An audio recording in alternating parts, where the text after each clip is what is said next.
I believe that we should be vegan. All humans should not eat animals or animal products to the best of their ability. And I am going to look into the Bible with you and show you many verses that indirectly and directly tell us to not eat animals. And I also want to speak, before I start that, I want to let you know that there is a lot of evidence in the early church fathers' writings about how the disciples were vegetarians, vegans. They did not eat flesh. A lot of the early church fathers did not eat flesh. And there was a lot of drama going on because of this topic. A lot of vegetarians and vegan Christians were slaughtered, apparently, according to the history. And here we go. Even James, the brother of Christ, said he was raised as a vegetarian, according to some of these writings. I don't know if they're true, but I believe that they should be considered, and that we should not be slaughtering animals for food or any other purpose. Okay, I'm going to read off some Bible verses. In the beginning we were all vegan when God said things were very good. Genesis 1:29. And God said, Behold, I have given you every herb bearing seed which is upon the face of all the earth, and every tree in the which is the fruit of a tree yielding seed. To you it shall be for meat. So clearly the first commandment of God is to be vegan, to not eat animals. Psalms 50 verses 7 through 17. Hear, O my people, and I will speak, O Israel, and I will testify against you. I am God, even thy God. I will not reprove thee, or in other words, I will not accept thy sacrifices or thy burnt offerings to have been continually before me. I will take no cow out of thy house, nor he-goats out of thy folds. For every beast of the forest is mine, and the cattle upon 1,000 hills.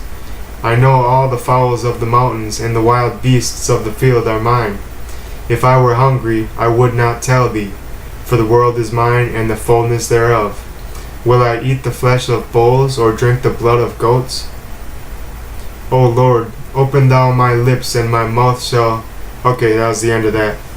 Do you see how God's letting them know He doesn't want them to feed Him? We're not feeding God with our sacrifices. This is what I read. If you read the Bible from a vegan standpoint, it's very revealing. It is very revealing. So he's saying, I own all these animals. If I was hungry, I wouldn't tell you. Will I eat the flesh of bulls? So he's not eating the flesh of bulls or drinking the blood of goats. And yet they're doing all this blood sacrifice stuff and killing the cows, and it's just not working. Okay, Psalm 51, 15 through 17. O Lord, open thou my lips, and my mouth shall show forth thy praise. For thou desirest not sacrifice, or else would I give it. Thou delightest not in burnt offering. The sacrifices of God are a broken spirit, a broken and a contrite heart. O God, thou wilt not despise. So you can see this is God's heart. David knew it too, I believe. I'm just going to tell you, there are many verses in the Bible that speak about sacrifice being good and being okay, but there are also many verses in the Bible that basically say it's wrong, and that we should stay away from eating animals. So the prophets were apparently against all animal sacrifice. Okay, Proverbs 23:20. Be not among winebibbers or drunkards, or among riotous eaters of flesh. So Proverbs 23:20 is saying people who eat flesh are rioters. Be not among them. That's what I get. So Isaiah 11:6 through 9. The wolf also shall dwell with the lamb, and the leopard shall lie down with the kid, and the calf and the young lion and the fatling together, and a little child shall lead them. and the cow and the bear shall feed. Their young ones shall lie down together, and the lion shall eat straw like the ox.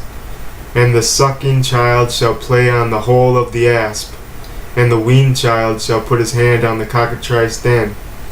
They shall not hurt nor destroy in all my holy mountain, for the earth shall be full of the knowledge of the Lord, as the waters cover the sea.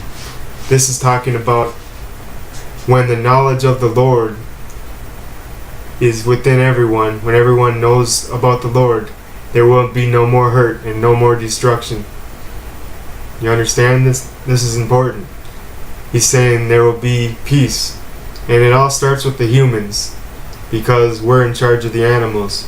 When we start to live peacefully, the animals will begin to live peacefully as well. So, okay, Isaiah 66, 1 through 2. Actually, 66, 1 through 4. Thus saith the Lord, the heaven is my throne. Well, let me just go back to that last verse. They shall not hurt nor destroy in all my holy mountain, for the earth shall be full of the knowledge of the Lord. Isaiah 11:9. This is serious stuff. This is talking about when Christ returns. And Christ has returned into the hearts of those who claim to follow him. Right? And we are harming and we are hurting and we are destroying these animals. Do you realize this? They're keeping them tucked away out in the farms and stuff, but you're responsible for this stuff. You know? They're breeding these animals way too much. Force breeding, raping them. And they are kidnapping the children, separating them into cages, milking them to death, repeatedly milking them, raping them, getting babies, kidnapping them, milking them. They have to have a baby to get milk. So dairy is destructive as well. And then at the end of their milking career, of however long it takes, years, they are just thrown into the Burger King grinder or the McDonald's grinder, you know? These are creatures. These are living beings.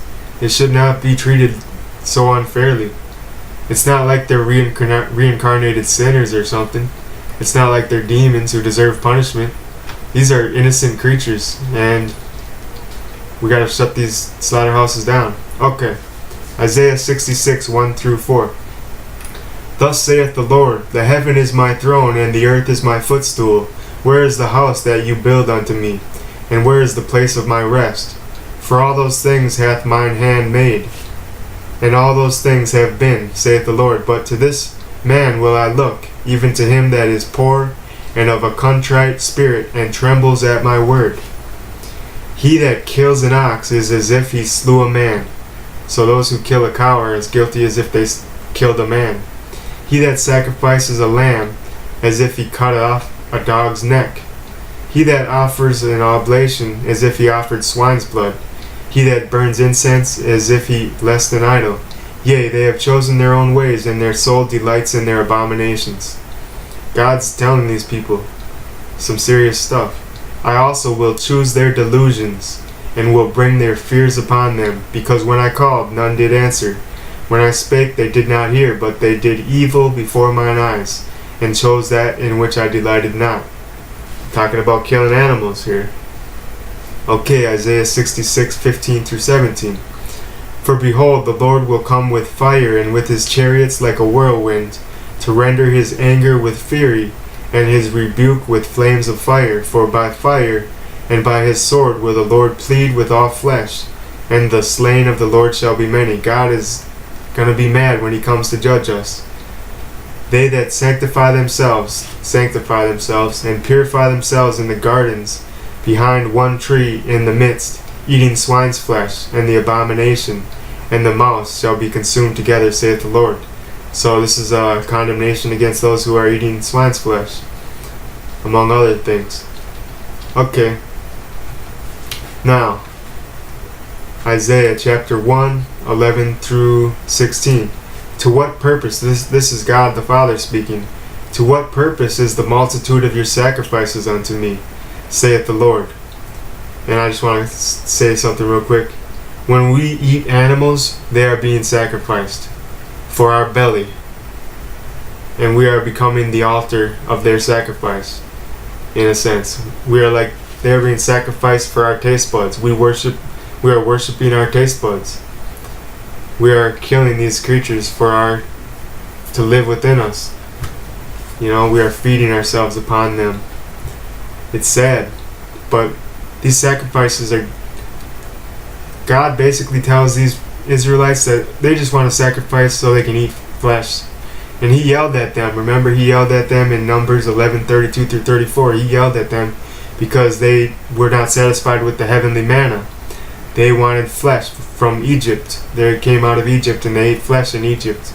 And God was saying, no, you don't want it. You shouldn't eat meat. And they did anyway. And they were condemned for it. And they got punished. They got sick. They ate so much meat they got sick and diseased, and they all died as a punishment for what they did. Okay, back to Isaiah 11:1 through 16. To what purpose is the multitude of your sacrifices unto me, saith the Lord?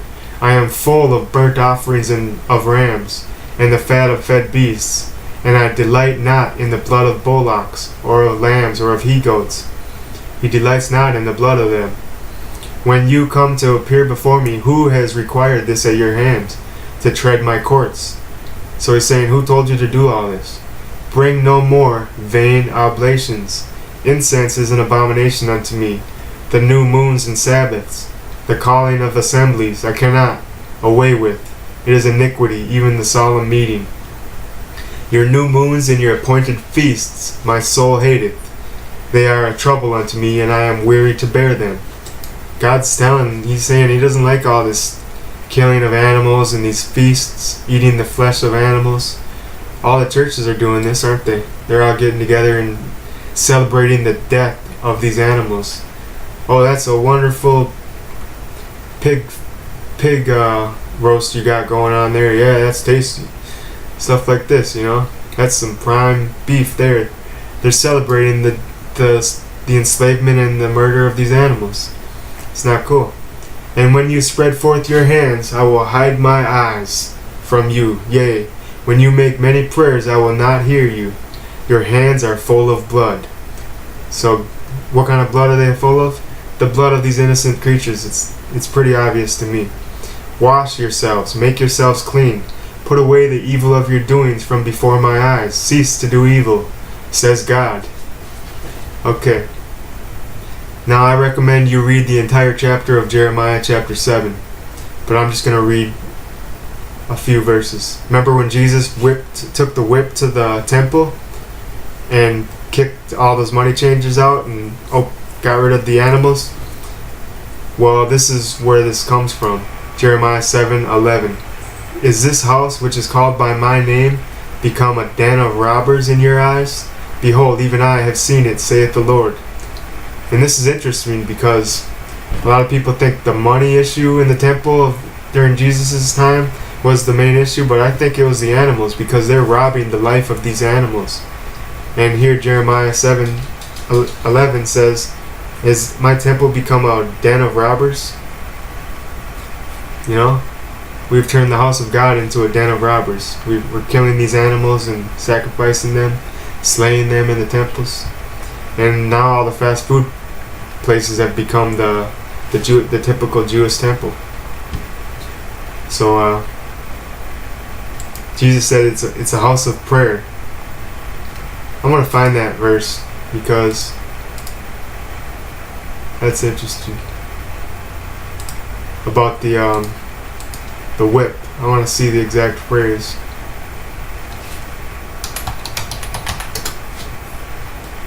Let's see if it comes up quick on my search. Yeah. Let's see here. Yeah, and when he had made a scourge of small cords, he drove them all out of the temple, and the sheep and the oxen, and poured out the changers' money, and overthrew the tables. In John. And take these things hence, make not my Father's house a house of merchandise. Yeah, so. But here we see that this same event is being spoken about in Jeremiah 7. And he says in Jeremiah 7:22 through 26, after he says that my house has become a den of robbers, he's saying, Jeremiah 7:22 through 26, for I spake not unto your fathers, nor commanded them in the day that I brought them out of the land of Egypt, concerning burnt offerings or sacrifices. But this thing commanded I them, saying, obey my voice, and I will be your God, and you shall be my people, and walk you in all my ways, that I have commanded you, that it may be well with you. So he's saying, I did not command you to do sacrifices and burnt offerings when you came out of Egypt. But they hearkened not, nor inclined their ear, but they walked in the counsels and in the imagination of their evil heart, and went backwards, and not forward. Since the day that your fathers came forth out of the land of Egypt unto this day, I have even sent unto you all my servants the prophets, daily rising up early and sending them. Yet they hearkened, did not listen or obey unto me, nor incline their ear, but hardened their neck and did worse than their fathers. So they wanted to return back to Egypt, which was known for its animal sacrifice and its eating of flesh. They did not want to choose the vegan way. Okay, so that's hardcore. That Jeremiah here is saying Moses was deceived. The whole institution of animal sacrifice was not commanded by God. You know, we're supposed to obey his voice. That's righteousness. Killing an animal to cover up for our sins is committing a worse sin than our sins. So we're adding sins upon sins. Christ chose to sacrifice himself for us. You know that? Christ chose to sacrifice himself for us. For I desired, Hosea 6 through 8, for I desired mercy and not sacrifice, and the knowledge of God more than burnt offerings. But they, like men, have transgressed the covenant. There have they dealt treacherously against me. Gilead is a city of them that work iniquity and is polluted with blood. So he just wants us to be merciful, not killing animals, and to have the knowledge seek the knowledge of God, and teach the knowledge of God, and live within the knowledge of God, rather than burnt offerings. A burnt offering is called a barbecue, first of all. It's called barbecuing animals. Okay, Romans 8:19 through 23, speaking about how creation is groaning. They're in bondage. They're subject to vanity. And they're travailing in pain together. And I'll read it. Romans 8:19 through 23. For the earnest expectation of the creature waiteth for the manifestation of the sons of God. So they're earnestly waiting for all of the humans to become sons of God, to become children of the Most High. Because when they do, they'll stop eating the animals. If you're a child of God, you are not a murderer. You are not covered in innocent blood. Your soul is not covered in innocent blood. A child of God is merciful, loving, gentle, right? That's what I thought. For the creature was made subject to vanity, not willingly, but by reason of him who has subjected him, the same in hope. Because the creature itself also shall be delivered from the bondage of corruption into the glorious liberty of the children of God. This is a beautiful prophecy. Once we become children of God, then they will be set free. Once we start living like we're supposed to be living. For we know that the whole creation groans and travails in pain, even until now. And not only they, but ourselves also, which have the first fruits of the Spirit. Even we ourselves groan within ourselves, waiting for the adoption, the redemption of our bodies. So, I see that all these animals are enslaved. They're in prisons. They're not free to roam the earth like we are. And we're barely free to do that. But we need to stop bringing them into the world, massively breeding these animals. We need to stop eating animals. Shut them down. Put them out of business. Okay, Hosea 2:18. And in that day will I make a covenant for them with the beasts of the field, and with the fowls of heaven, and with the creeping things of the ground, and I will break the bow and the sword and the battle out of the earth, and will make them lie down in safety. So we'll all lie down safely The animals will have a covenant with God and with us. There will be no more swords, no more knives, no more barbecues, no more warfare. There will be peace. Amos 5:18 through 21, 18 through 27. Woe unto you that desire the day of the Lord. To what end is it for you? The day of the Lord is darkness and not light. As if a man did flee from a lion and a bear met him, or went into the house and leaned his hand on the wall, and a serpent bit him. Shall not the day of the Lord be darkness and not light, even very dark and no brightness in it? I despise your feast days. I will not smell in your solemn assemblies. Though you offer me burnt offerings and your meat offerings, I will not accept them, neither will I regard the peace offerings of your fat beasts. Take thou away from me the noise of thy songs, for I will not hear the melody of thy viols, or thy violins, or stringed instruments. But let judgment run down as the waters, and righteousness as a mighty stream. Have you offered unto me sacrifices and offerings in the wilderness 40 years, O house of Israel? He's saying no. He's saying, but no, you have borne the tabernacle of your Moloch, and Chion, your images, the star of your God, which you made to yourselves. So he's saying all these sacrifices were to the false god, who is counterfeit God, who is posing as the real God. Therefore will I cause you to go into captivity beyond Damascus, saith the Lord, whose name is the God of hosts. This is big stuff right here. Who have you sacrificed these animals to me in the wilderness? It was to Moloch. That's an evil god, a demon, or a fallen angel or something. Matthew 9:13. But go ye and learn what that meaneth. I will have mercy and not sacrifice, for I am not come to call the righteous, but sinners to repentance. Matthew 12:7. So he wants mercy. God, Jesus wants mercy and not sacrifice. And then Matthew 12:7. But if you had known what this meaneth, I will have mercy and not sacrifice, you would not have condemned the guiltless. Here we are, we're condemning the guiltless, the innocent. The creatures are innocent, we're condemning them because we think we should offer sacrifice to God. And now we're in a different testament. Now they just switched it, and now we just eat a bunch of animals. It's basically the same thing they did back then. It's not like God actually ate the animals. They just killed the animals as an excuse to eat them. Okay. Philippians 3:19, whose end is destruction, whoever it's talking about. Their end is destruction because their God is their belly, whose glory is in their shame, who mind earthly things. This is another warning. Here we go, Revelation 21:4.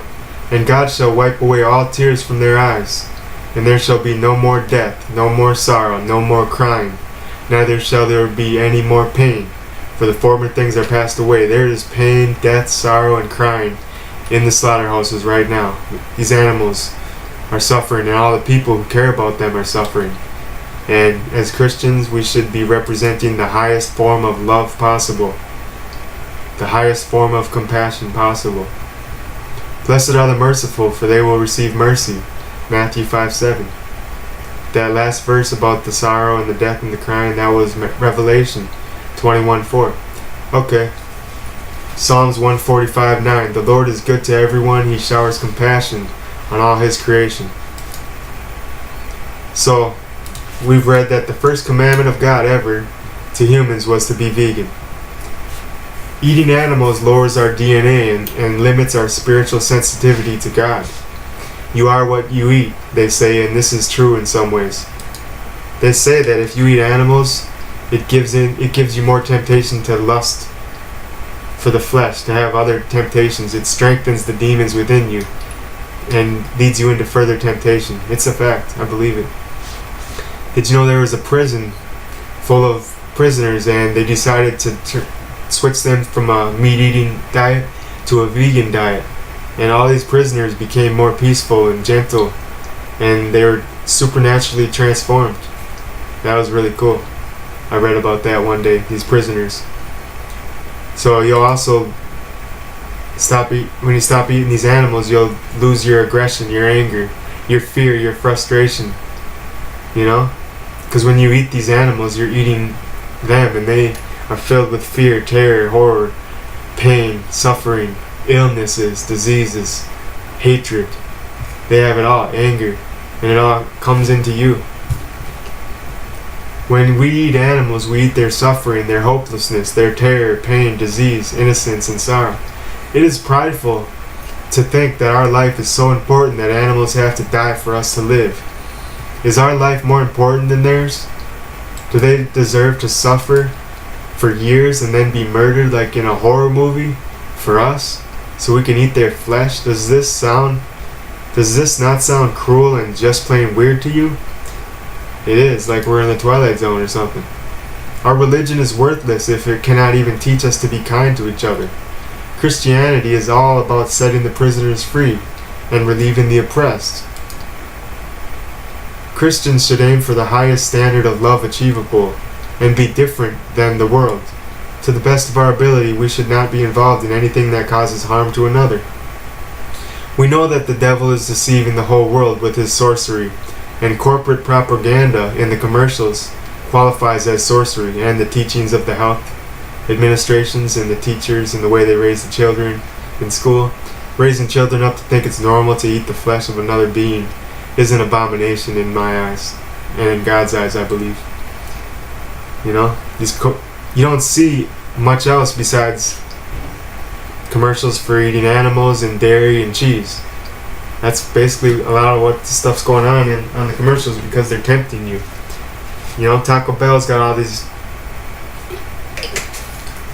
advertisements which talk about temptations and evil. They talk about evil stuff. It's a marketing ploy, but they're really telling you the truth. They're tempting you to be evil and to feed off of these things that will send you to the fiery hell. I believe you'll be damned if you're a murderer, killing animals.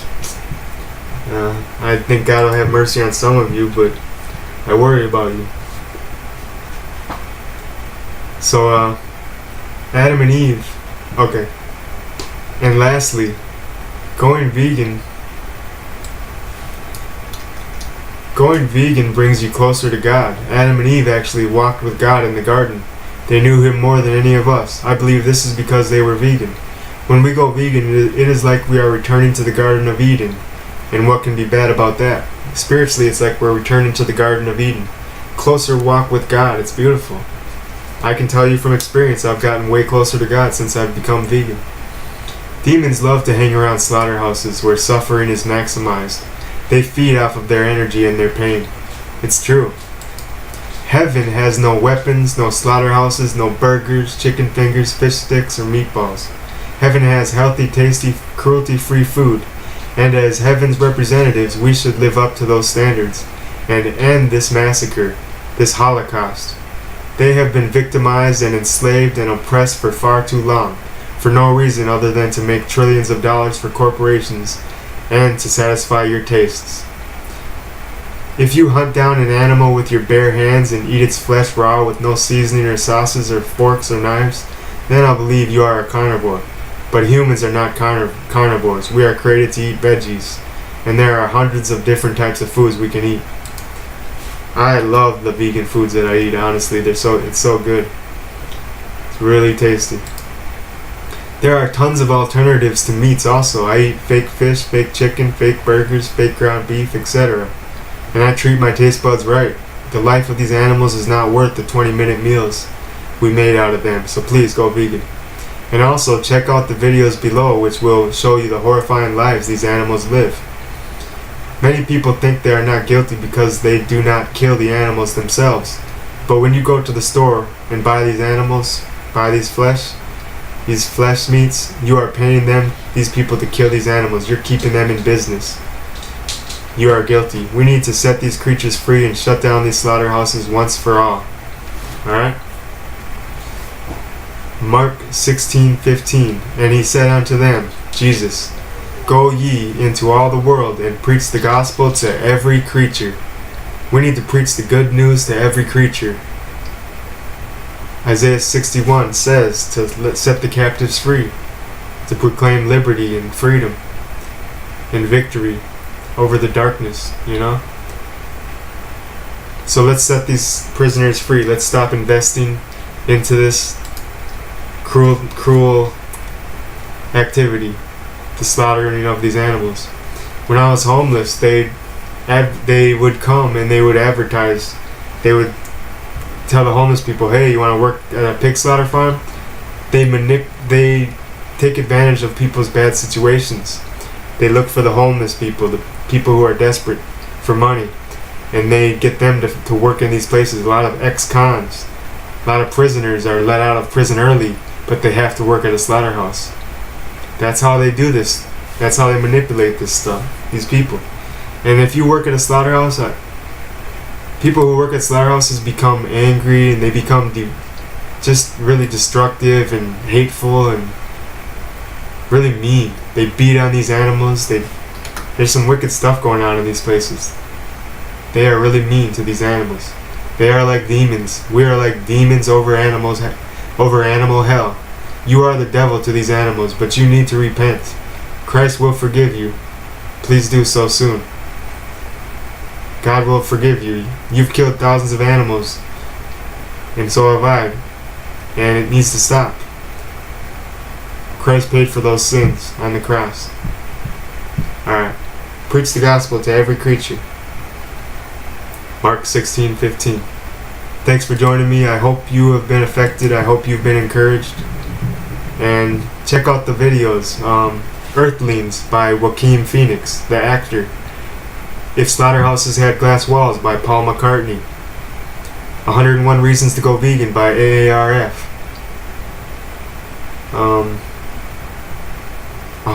The Best Speech Ever by Gary Yourofsky. I will put these links below. Alright, thank you. And also you can read the Gospel of the Holy 12. That's the Vegan Jesus Bible. Talks about the vegan Jesus, how he lets the animals free from the cages. He condemns people for enslaving the animals, treating them unfairly, eating them. He speaks against the animal sacrifices. This is how the Essenes lived. The Essenes. Alright, so tilt my hat to you.